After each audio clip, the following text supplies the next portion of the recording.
Ladies and gentlemen, we are back with our League of Champions series here, episode number 8.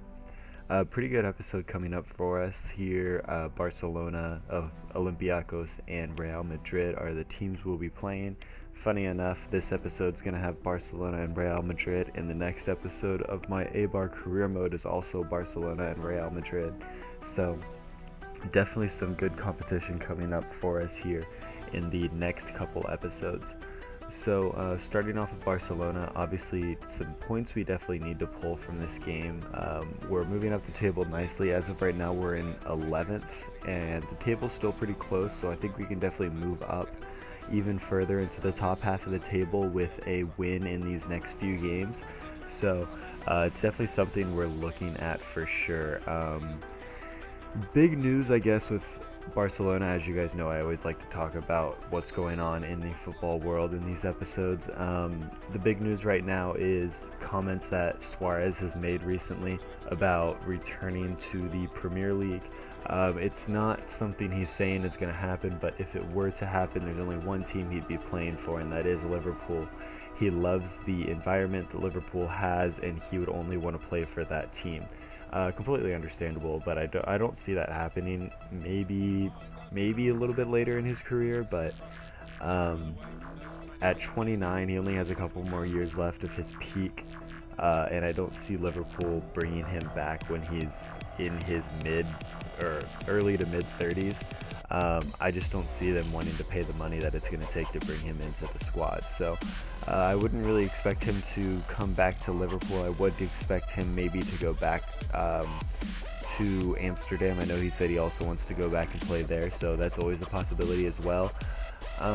So even though he did make those comments, if he does return to England, it'll make good storylines, and it'll make the league interesting for sure. It'll definitely take Liverpool back up to that next tier that they've been searching for, because I think one striker is really all they need to truly start challenging again. I think they definitely could have had that in Danny Ings this season if he didn't get injured. A little disappointing to see him go down, just as a fan of the sport in general, not a fan of Liverpool, obviously. As you guys are watching this game, you see it's a little bit of back and forth. Both of us had opportunities to win this game. Neither one of us could put the ball into the back of the net. There were a couple chances, obviously, that I didn't put in the game, but they were really just kind of like weak shots that went straight to the keeper. Nothing really interesting. Or there were shots from outside the box that just kind of like flew at the defense and, just completely missed the goal. So nothing too exciting was really going on in this game. Just some opportunities that, like I said, we really just didn't take the opportunity well enough. Other news for Barcelona, there's supposedly interest in Dybala by Barcelona. I think he's definitely a good option to kind of have under Messi's wing, other than Neymar, obviously, who's doing well under Messi's interest and leadership, I guess would be the word for it. Dybala says he's flattered with the interest. I don't see him moving there now. He may move there in the next couple of years. I think Barcelona is definitely going to be interested in him, and I don't know if Juventus can hold on to him, to be honest.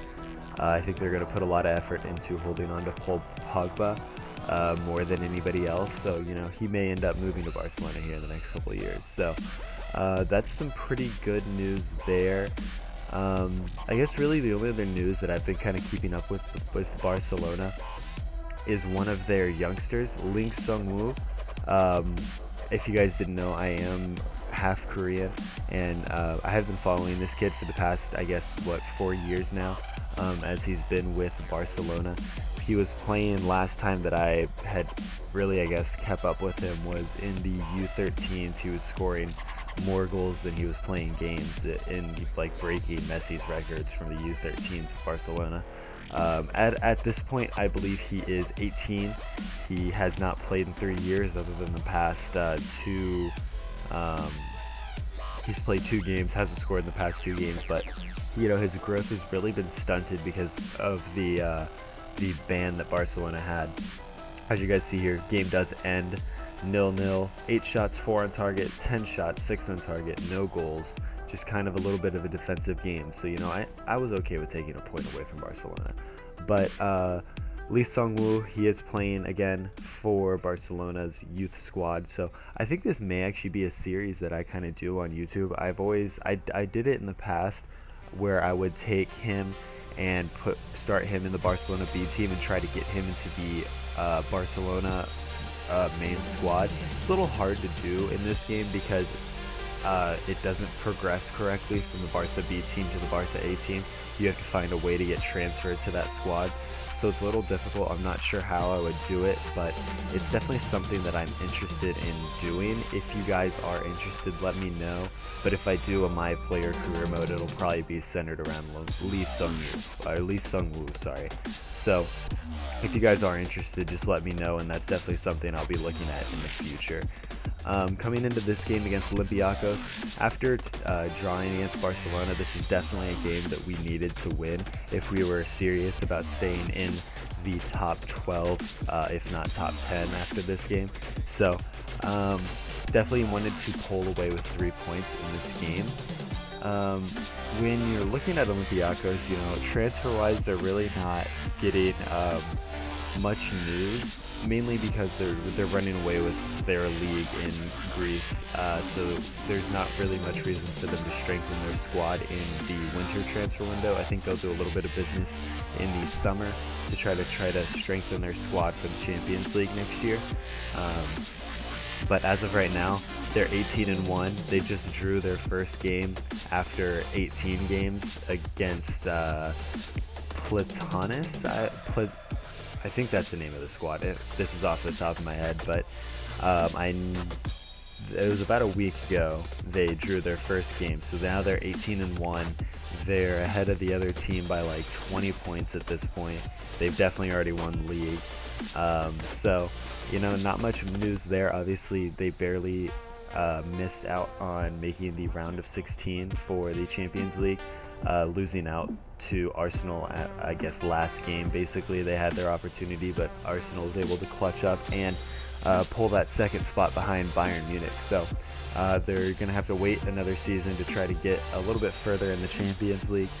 As you guys are watching this game, I was just able to kind of work the ball around the box and then cross it straight across the keeper to Giroud's foot, and he blasted into the back of the net. So beautifully worked goal from the team from the corner. You know, sometimes it's just better not to take the shot, just to pass the ball around the box and try to work a goal through. So we're able to take a 1-0 lead here against Olympiacos, which puts us in a really good spot, like I said, to take those 3 points and move on into the league into hopefully, I think, 10th place. So depending on how the other games were to fall out. Coming to the end of the game, I had a few more opportunities that I just wasn't able to kind of take. Coming on that right wing is really my strongest positioning right now. Obviously, with a player like Walcott in this series and Miyaichi in my A-Bar series, I'm able to put pressure on that right or that left back if he doesn't have enough pace. So it puts me in a position where I run at the keeper and I have the option to either cross the ball to the other side of the goal or to try to beat the keeper near post or across the face of goal. So, you know, it's been working pretty well for me. As of right now, as you guys saw, I didn't really have the power that I needed, or I put too much power on it to actually get the goal in those situations. And then, you know, when you're running with that much pace down the right hand side, sometimes you lose a little bit of control of the ball, like you guys just saw, and I ended up pushing the ball out of bounds. So a little disappointed not to make this a 2-0 lead against Olympiacos. They had another opportunity here and there, a little bit of scrappy finishing at the end, but we are able to finish out the game 1-0.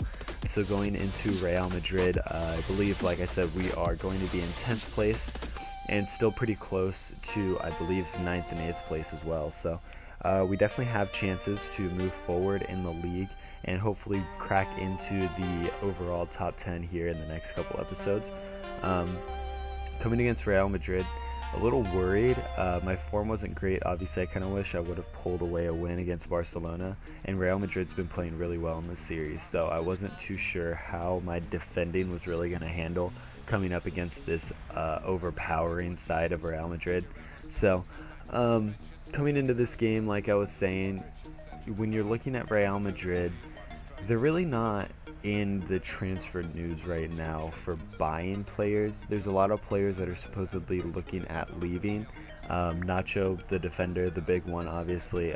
Arsenal was linked with him for a little bit, but I don't think that was ever going to happen. As you guys see, I concede in the 3rd minute.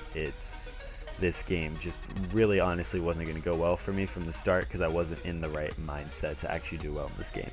So now that Nacho is not linked with Arsenal anymore, I believe his next biggest option is to move to Napoli. The other players, I guess, that are supposedly looking to move right now would be Casemiro. Supposedly is making some interest from Chelsea. I'm not too sure about how that's going to go over, in all honesty. I don't really see it happening. But as you guys are going to watch here, it was just really shoddy defending for me. I just wasn't able to get the ball out of my box, and it just gave them another opportunity to just head the ball into the net, and I go down 2-0 in 40 minutes. So just not a good game for me. Just wasn't able to figure out my defending and figure out a way to keep them out of the back of my net. So not to say I didn't have chances. I definitely had chances, and I had good chances. I just was not able to put them away. I just felt awkward in front of goal. This entire game just didn't feel right. Something wasn't clicking when I was playing this game, and it hurt me at the end. So not too sure how I was going to go about the second half of this game. Like I said, just nothing was working for me. I didn't know if it was the squad that I had chose or what, but nothing was working. I just felt uncomfortable all the way through, as you guys are going to watch in the second half here. Cristiano Ronaldo, obviously always linked to moving. I don't think it's going to happen. Supposedly everyone's saying that he's looking for that last big paycheck. Supposedly a move to PSG. I don't see him playing in France. It isn't something realistic for me, especially playing at PSG. There's not enough competition there for Ronaldo. I think he wants to play in the squad that gives him the best chance to win the Champions League, because I think that's something he definitely is focused on. Supposedly the Real Madrid squad has already kind of given up on La Liga, and they just kind of want to focus on Champions League after dropping points against Real Betis. So if that's true, I think they're definitely going to put all their focus into it for sure. And this is definitely going to be a good season to watch Real Madrid in the Champions League. But that definitely just solidifies my reasoning that I don't see him moving to PSG. Ronaldo's the type of player that wants to win everything, and even though obviously, he would have an easy win of League One every year, I just don't see it being enough to actually pull him to France. So don't expect him to move. Other than that, Real Madrid, like I said, really not in the news. I think a lot of their business is always in the summer, so I wouldn't expect it. Maybe a couple players getting brought in if that transfer ban does not get lifted. But other than that, that is the end of this episode. We do lose 4-0, and the episode will be coming to a close here. So make sure you like, comment, and subscribe if you did enjoy, and make sure you check out the next episode. Until then, I'll see you guys later.